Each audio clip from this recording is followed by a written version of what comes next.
morning. I get up at 2:50. Started my workout at 3:30. Finished up at 4:25. Look at those exact numbers. You go, Charlie.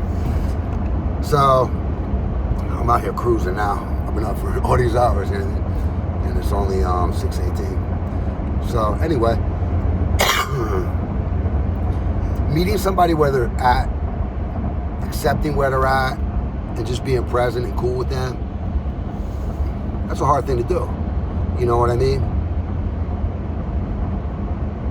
I've always been, like, since a kid, like, a people pleaser in a sense where I would feel everybody's energy in the room and I would try to make everybody comfortable, you know what I mean? I put on a fake smile, like, you know, and I would just take the brunt of it, you know? And then as I get older, like, I was like, man, I want this smile to be real, you know?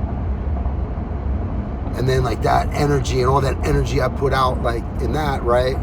Like, I went through my addictions. I drank heavy, you know? I don't drink. I stopped drinking. That's a game changer. Game changer. There's so much energy there, you know what I mean? There's so much energy that I used to just stay stuck.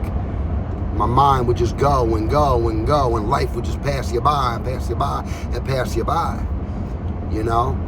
So meeting somebody where they're at, not where you think they need to be, is crucial. It's a game changer.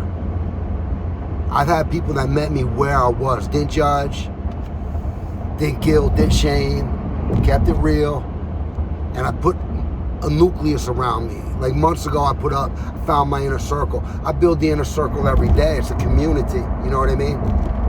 It's a community. But with building that, they would say, like, the sum of the 3-5 people around you, whatever, like, they say it for, like, business, but it's for life, man. It's like for your serenity, for your peace of mind, you know? Like, that's what that's about. So I set up the circle around me where I was isolating, I would go dark, but the more and more people around me that would live in the way I want to live, all of a sudden I would go dark, but then the next day, boom, they push you back in. Back into the light. Boom, boom, I go dark. They push you back into the light. And then there's certain relationships that beat you up along the way, you know? And meeting them where they're at is actually what I'm talking about. That's the two-way street, you know?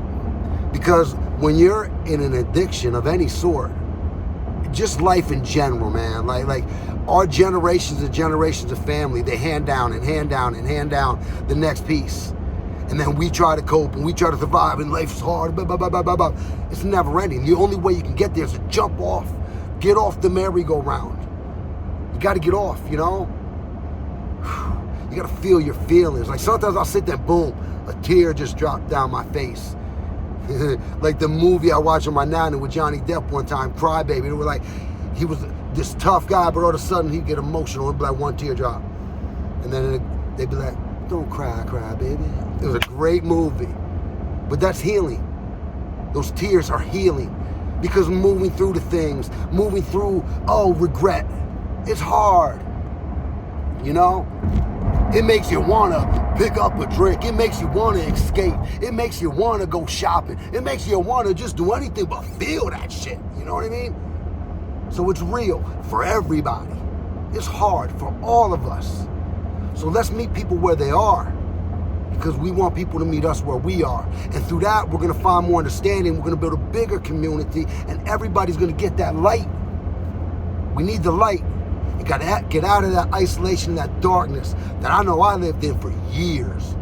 Have a great Sunday.